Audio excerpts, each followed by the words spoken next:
Exercise 4.1 का question number 1 अगर हम देखें तो क्वेश्चन नंबर 1 में हमें कहा जा रहा है कि factorisation by common factor method जो है उसको इस्तेमाल करते हुए जो दिए गए टर्म्स हैं, क्वेश्चंस हैं, उनको हमने सॉल्व करना है। तो कॉमन फैक्टर मेथड क्या है और उसके ज़रिए फैक्टराइजेशन का मेथड क्या है, तो उसको आपको सवाल को समझा के मैं आपके सामने एक्सप्लेन करने की कोशिश करूँगा। तो क्वेश्चन नंबर 1 को अगर हम देखें तो क्वेश्चन नंबर 1 में हमें जो टर्म दी गई है वो 6x प्लस 12 है। अब 6x प्लस 12 में हमने वैसे तो जितनी भी टर्म्स होती हैं वेरिएबल वाली और कोफिशिएंट वाली, उनको फैक्टराइज करना होता है। लेकिन यहाँ पे मैंने 6x को एज इट इज़ 6x ही लिख दिया है, लेकिन जो 12 है इसको जो फैक्टर्स हैं इसके 6 इंटू टू, दो फैक्टर्स की शक्ल में इसको स्प्लिट कर दिया। वैसे तो 12 की फैक्टराइजेशन 2 इंटू 3 होती है, लेकिन मैंने यहाँ पे उसको डायरेक्टली 6 टाइम्स 2 लिख दिया।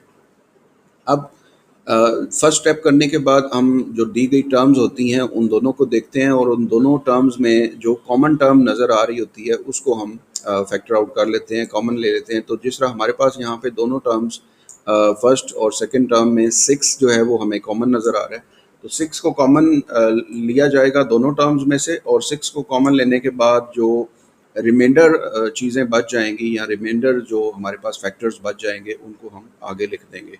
सो 6x में से 6 कॉमन लेने से बाकी x बाकी बच जाता है, और इसी तरह 6 इंटू टू में से 6 कॉमन लेने से जस्ट 2 बाकी बच जाएगा। तो बाकी जो सिंबल्स हैं एज इट इज़ उनको उसी तरह लिख दिया जाएगा। उसके बाद अगर हम नेक्स्ट क्वेश्चन नंबर 2 की तरफ जाएं तो क्वेश्चन नंबर 2 में भी हमें जो टर्म्स दी गई हैं क्वेश्चन नंबर 1 का पार्ट 2, उसमें 15y square plus 20y given है।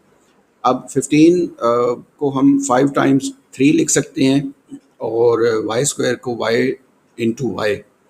उसके बाद 20 को हम 5 टाइम्स 4 लिखेंगे, 5 इंटू 4, और वाई चूँकि सिंगल टाइम है तो वाई एज इट इज़ आ जाएगा। उसके बाद अगर हम दोनों टर्म्स में से कॉमन लेना चाहें तो पहले कोफिशिएंट्स में से अगर हम कॉमन देखें तो वो 5 हमें दोनों टर्म्स में लिखा हुआ नज़र आ रहा है। सो एक तो 5 आ जाएगा जो कि कोफिशिएंट्स की शक्ल में कॉमन आएगा, और उसके बाद जो वेरिएबल है, वेरिएबल में हमारे पास एक वाई 15y स्क्वायर में कॉमन है और एक y जो है वो 20y में कॉमन है।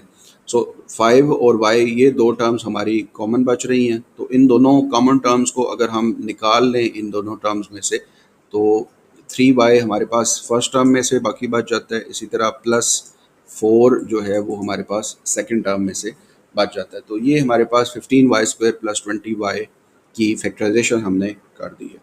उसके बाद हम अगर पार्ट नंबर 3 को देखें तो पार्ट नंबर 3 में हमें जो क्वेश्चन दिया गया है उसके अकॉर्डिंगली फर्स्ट टर्म हमारे पास नेगेटिव 12x स्क्वायर है, जबकि सेकंड टर्म माइनस 3x है। सो माइनस 12x स्क्वायर, 12 की हम फैक्टराइजेशन करेंगे। सो 12 को हम 4 टाइम्स 3 लिख लेंगे और x स्क्वायर को x इंटू एक्स, जबकि माइनस 3x को हम माइनस 3x ही लिखा रहने देंगे क्योंकि इसकी मज़ीद हम सिंप्लीफाइड फैक्टराइजेशन नहीं कर सकते। सो अब अगर दोनों टर्म्स को हम ऑब्ज़र्व करें और ऑब्ज़र्व करने के बाद फैक्टर्स की कॉमन सूरत हाल को देखें तो कोफिशिएंट्स में हमारे पास 3 एक ऐसा फैक्टर है जो दोनों टर्म्स के अंदर कॉमन नज़र आ रहा है। इसके अलावा अगर वेरिएबल की बात की जाए तो वेरिएबल x जो है वो दोनों टर्म्स के अंदर मौजूद है। सो इसका मतलब है 3 और x ये हम कॉमन ले सकते हैं, और उसके अलावा दोनों टर्म्स जो हमारे पास हैं दोनों में नेगेटिव साइन भी मौजूद है। तो हम अगर चाहें तो नेगेटिव को भी कॉमन ले लेंगे। सो नेगेटिव को अगर कॉमन लिया जाएगा क्योंकि हमारे पास दो डिफरेंट ऑप्शन है। एक ऑप्शन तो ये है जो इस सोल्यूशन की शक्ल में आपको नज़र आ रहा है कि हमने नेगेटिव 3x कॉमन लिया है। तो जब नेगेटिव कॉमन लिया जाएगा तो जितनी भी टर्म्स के साथ जो साइंस हैं वो चेंज हो जाएंगे।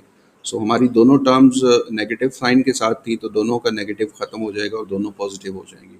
So negative 3x first term में से कॉमन लेने के बाद बाकी हमारे पास 4 और x रिमाइंडर आ जाता है जो कि हम 4x की शक्ल में लिखेंगे और आगे नेगेटिव साइन पॉजिटिव में चेंज हो जाएगा, और 3x चूँकि हमने कॉमन लिया हुआ है तो ये भी 3x है तो इसकी जगह टोटल हमारे पास 1 रिमाइंडर आ जाएगा।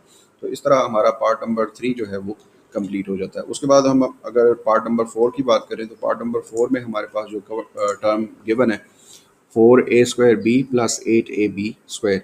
सो 4 तो सिंप्लीफाइड फॉर्म में है, उसको हम नहीं फैक्टर आउट करेंगे। सो 4 4 ही लिखा रहेगा। ए स्क्वायर को हम a टाइम्स a लिख लेंगे और b आ जाएगा। जबकि 8 को हम 4 टाइम्स 2 लिख सकते हैं और ए बी स्क्वायर को हम ए और इंटू बी लिख देंगे।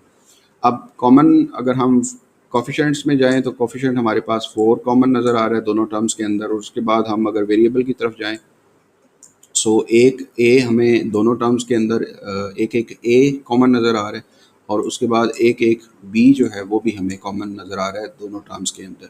सो ये जितनी भी कॉमन टर्म्स हमें नज़र आ रही हैं इनको हम बाहर लिख देंगे, और इनको बाहर लिखने के बाद जो रिमाइंडर आंसर बाकी बच जाते हैं, जिस तरह फर्स्ट टर्म में से हमारे पास ए बच जाएगा वो हम लिख लेंगे, और प्लस सेकंड टर्म में से हमारे पास एक बी बच जाएगा, और साथ में जो 2 है वो भी बच जाएगा, क्योंकि कोफिशिएंट जो है वो भी जो रिमाइंडर कोफिशिएंट होता है उसको भी हमने लिखना होता है। तो इस तरह हमारे पास 4a इंटू ए प्लस 2b बकाया आंसर में आ जाता है। उसके बाद हम अगर पार्ट नंबर 3 की बात करें तो पार्ट नंबर 3 में हमारे पास जो टर्म गिवन है x y minus three x square plus two x square. अब इन तमाम टर्म में से हमें जो कोफिशिएंट को अगर हम सबसे पहले देखें तो सेकंड और थर्ड टर्म में हमारे पास कोफिशिएंट 2 और 3 तो हैं, लेकिन हमारे पास जो फर्स्ट टर्म है इसमें कोफिशिएंट नहीं है। तो जहाँ पे कोई कोफिशिएंट नहीं होता वहाँ पे हम 1 कोफिशिएंट कंसिडर करते हैं।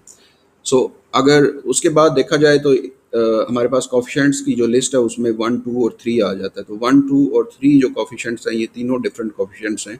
इसका मतलब है कि इनमें से कोई भी चीज़ कॉमन नहीं ली जा सकती। उसके बाद हम वेरिएबल्स की तरफ आएँ तो हमें एक वाहिद वेरिएबल है एक्स जो तमाम टर्म्स के अंदर इन्वॉल्व नज़र आता है।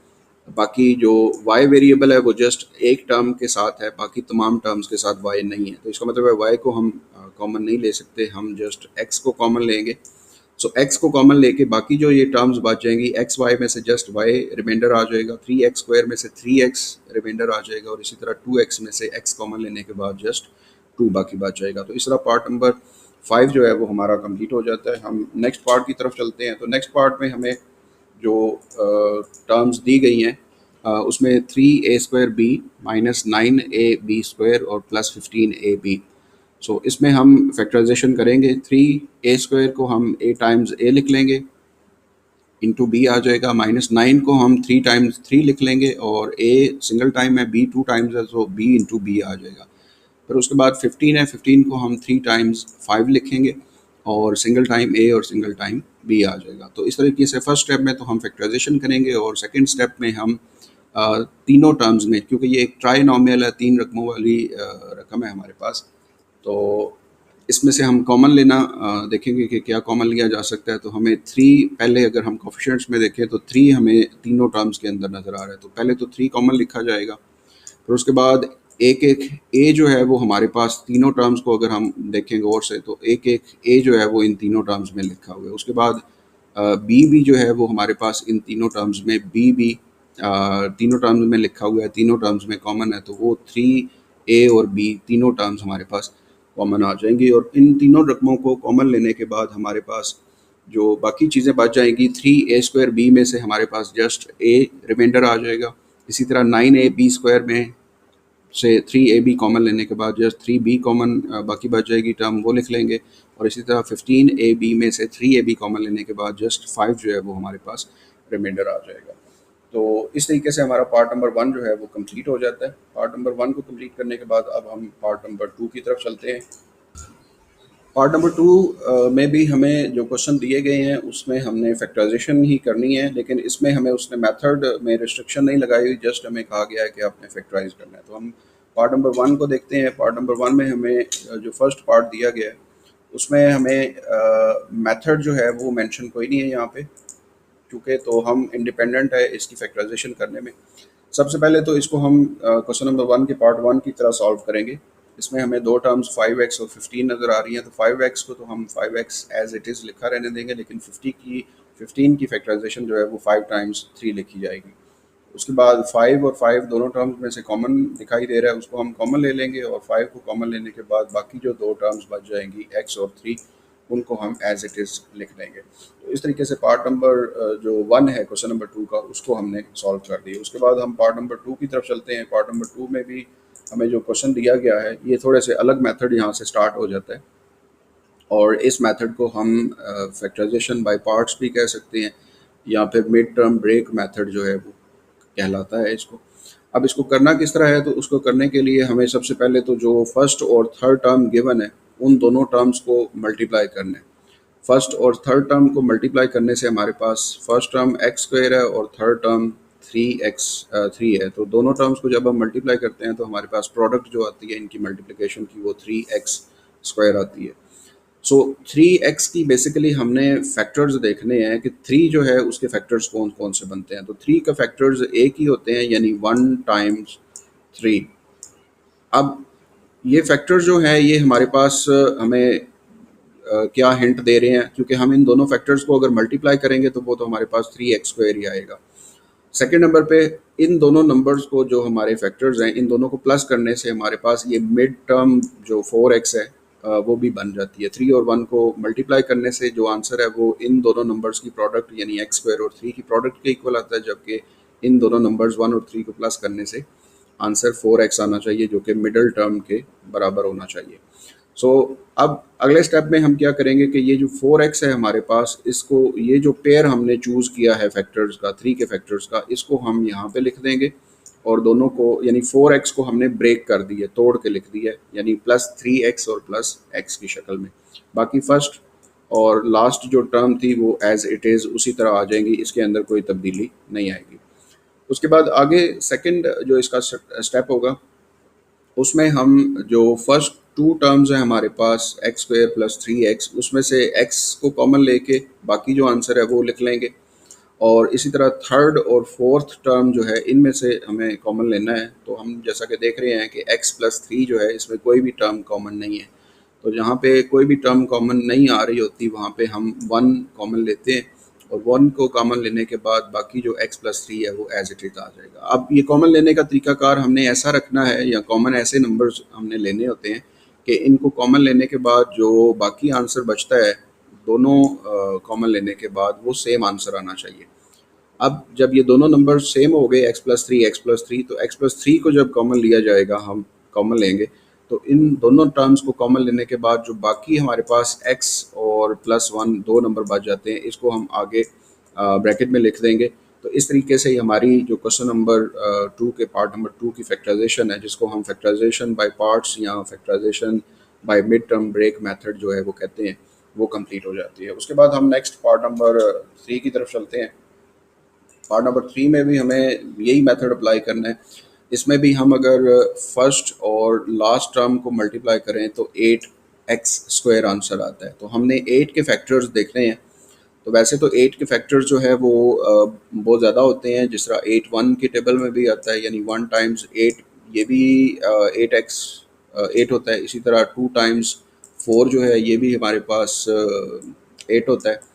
इसी तरह 4 2s आर और 8 1s आर, यानी इन्हीं पेयर्स का हम अगर रिवर्स कर दें तो ये 8x² का आंसर ही देते हैं। लेकिन हमने इन दोनों जो पेयर्स है हमारे 1 और 8 का जो पेयर है और इसी तरह 2 और 4 का जो पेयर है, इसमें से हमने वो पेयर चूज़ करना है जिसके नंबर्स को हम प्लस करें तो 6 आंसर आ जाए। तो वो हमें 2 और 4 का पेयर 6 आंसर देता है प्लस करने से।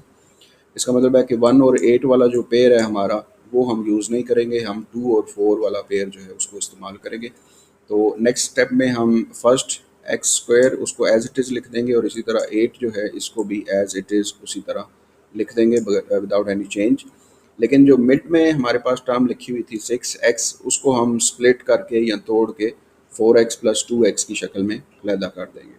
उसके बाद थर्ड स्टेप में हम फर्स्ट टू टर्म्स में से x कॉमन लेंगे तो बाकी हमारे पास x + 4 बच जाएगा, और सेकेंड थर्ड और फोर्थ जो टर्म है उसमें से 2 कॉमन लेंगे तो हमारे पास बाकी x + 4 रिमाइंडर आ जाएगा।